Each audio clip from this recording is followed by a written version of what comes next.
রামদেবকে বলছে, মুনি গোসাই আজ আমার মনে আছে, ভাবো তুমি যাহা বলেছ, যদি ৬০,০০০ ব্রাহ্মণকে নিমন্ত্রণ করতে হয় তাহলে আজ আমি তাই করবো। তবে মুনি গোসাই, তাহলে তুমি আজ শোনো মোর বাণী, দয়া করে একখানা নিমন্ত্রণ পত্র লিখে দিন আপনি। যখন শুনিলেন মুনি সে রামেরই বচন, অমনি আবার লিখিতে লাগিল পত্র করিয়ে রচন। পত্র সকল লিখে দিলেন সুমন্ত্র সারথীর হাতে, আর প্রণাম করে সুমন্ত্র সারথী পত্রখানা তুলে নিলেন তার মাথে। তখনই সারথী চলেছেন মুনিগণকে নিমন্ত্রণ করিবার জন্য।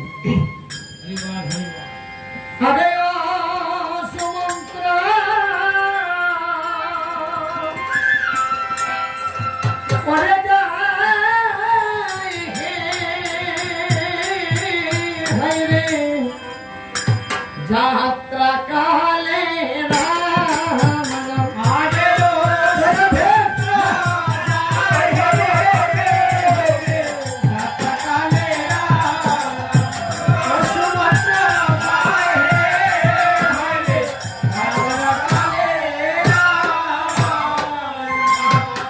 হরে রাম নাম লয়া সুমন্ত্র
সমগ্র সারথী আমার মনে হস্তে পত্র দিয়ে কথা হইতে ধীরে ধীরে করেছেন গমন।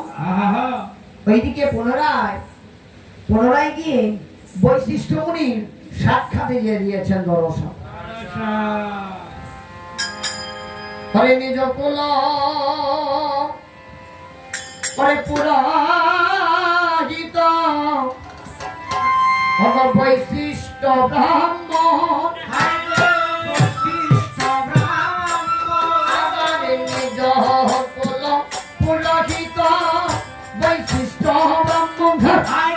বৈশিষ্ট্য ব্রাহ্মণ খণ্ড কাত্তায়ন মণি ঘোষণ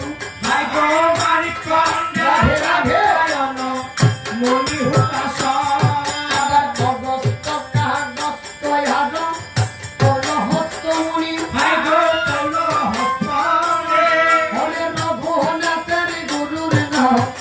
বিশ্বামিত্র মণি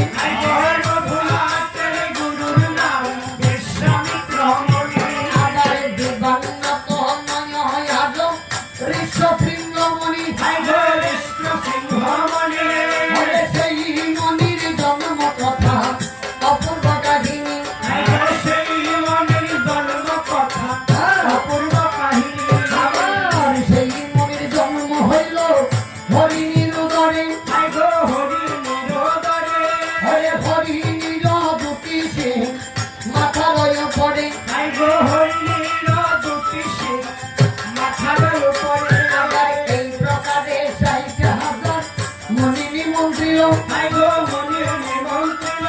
অরে সূর্য বংশ বদে হেতু বাল্মীকি রহিল।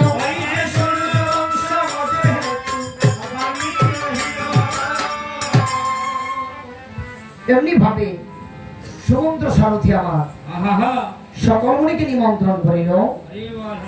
আর এই সারথির ভোলাক্রমে ওইদিকে কেবল মহা বাল্মীকি মুনি বাকি রহিল। এমনি ভাবে সমুদ্র সারথি সকল মুনিকে নিমন্ত্রণ করে। সারথি আমার দাদা হইতে ধীরে ধীরে করেছেন গমন। অযোধ্যায় শ্রী রামচন্দ্রের সাক্ষাৎ এসে দিয়েছেন দর্শন। অযোধ্যায় শ্রীরাম সাক্ষাৎ এসে সমুদ্র সারথি আমার যখন নাকি শ্রীরাম উপদেশে নইলের মাথা আবার পৃষ্ঠ হস্ত দিয়ে রাম সারথিকে ডেকে ডেকে জিজ্ঞাসিলেন কথা। শোনেন প্রভু মধুর বচনে, সারথি গো, অসারথি নিমন্ত্রণ পেয়েছে নাকি আমার ৬০,০০০ ব্রাহ্মণে? সারথি ডেকে ডেকে বলছে, প্রভু আজ আমি তব আশীর্বাদে আমি যে নিমন্ত্রণ করে এসেছি ৬০,০০০ ব্রাহ্মণকে। না না না না প্রভু, হে প্রভু, আমি একজনও বাকি রাখি না। তখন রজনী প্রমাদ হইল সেই উদিত তপন। আবার এই যজ্ঞেতে দীক্ষিত হলেন রাম ভগবান।